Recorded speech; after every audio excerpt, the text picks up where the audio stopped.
नमस्कार। आज एक बहुत ही दिलचस्प और पुरानी कहानी के जरिए हम एक गहरी सच्चाई को समझने की कोशिश करेंगे।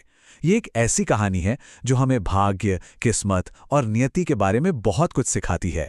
तो चलिए शुरू करते हैं। हमारी आज की ये पूरी बातचीत ना एक बहुत ही मशहूर और पुरानी कहावत के इर्द गिर्द घूमने वाली है।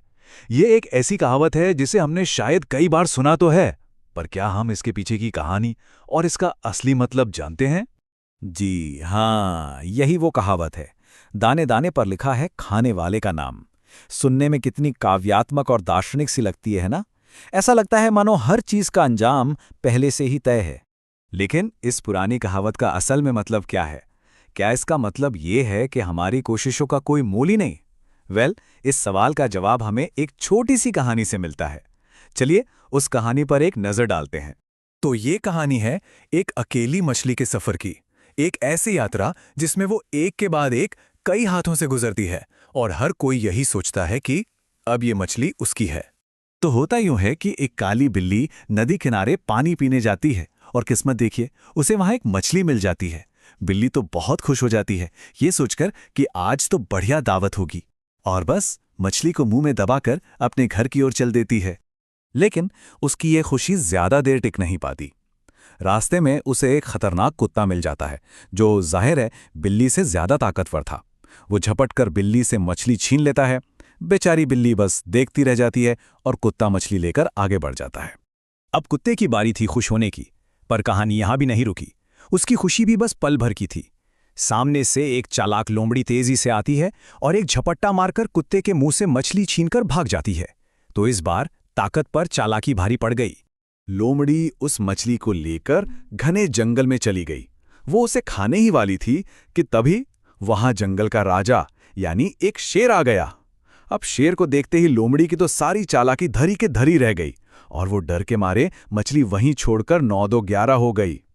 तो देखा कैसे वो एक मछली एक के बाद एक दूसरे के पास जा रही थी।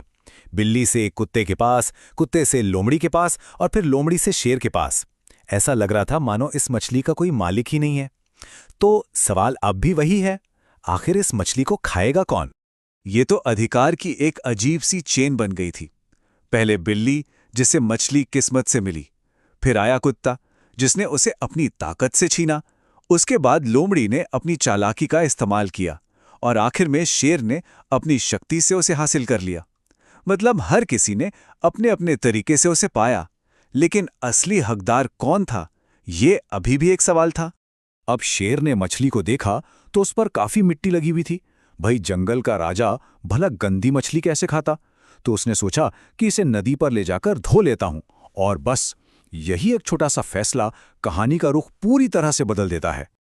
और अब आता है कहानी का वो मोड़ जहां किस्मत अपना आखिरी फैसला सुनाती है। कौन था उस मछली का असली हकदार? किसके नसीब में वो मछली लिखी थी? जैसे ही शेर ने मछली को धोने के लिए पानी में डाला, पानी के अंदर से एक मगरमच्छ ने झपट्टा मारा और पलक झपकते ही मछली को लेकर गायब हो गया। शेर बस देखता ही रह गया। तो अंत में मछली उसे मिली जो पानी में खामोशी से इंतजार कर रहा था। तो चलिए अब इस कहानी से वापस अपनी कहावत पर आते हैं और ये समझने की कोशिश करते हैं कि इस कहानी ने हमें उस कहावत के बारे में आखिर सिखाया क्या। तो इस कहानी से हमें दाने दाने पर लिखा है खाने वाले का नाम का असली मतलब समझ में आता है। इसका मतलब यह है कि आखिर में होता वही है जो नियति में लिखा होता है। जो चीज जिसके लिए बनी है वो घूम फिरकर उस तक पहुंच ही जाएगी, चाहे रास्ते में कोई कितनी भी कोशिश क्यों ना कर ले। तब बाकी सब जानवर नाकाम क्यों रहे?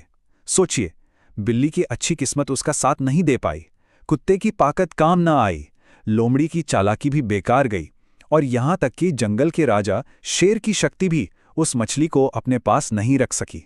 क्यों? क्योंकि वो मछली मगरमच्छ की किस्मत में लिखी थी। तो यहां सबसे जरूरी बात यह है कि बिल्ली, कुत्ते, लोमड़ी या शेर ने कभी भी उस मछली को असल में हासिल किया ही नहीं था। वो सब तो बस एक जरिया थे उस मछली को उसके असली मालिक यानी मगरमच्छ तक पहुंचाने का। ये कहानी हमें एक बहुत बड़े सवाल पे सोचने के लिए मजबूर करती है। क्या इसका मतलब यह है कि भाग्य हमारी मेहनत से भी बड़ा है? क्या हमारी कोशिशों का कोई मूल नहीं, अगर अंत में होना वही है जो लिखा है? ये एक ऐसा सवाल है जिसका जवाब शायद हर किसी के लिए अलग हो। इस पर सोचिएगा जरूर।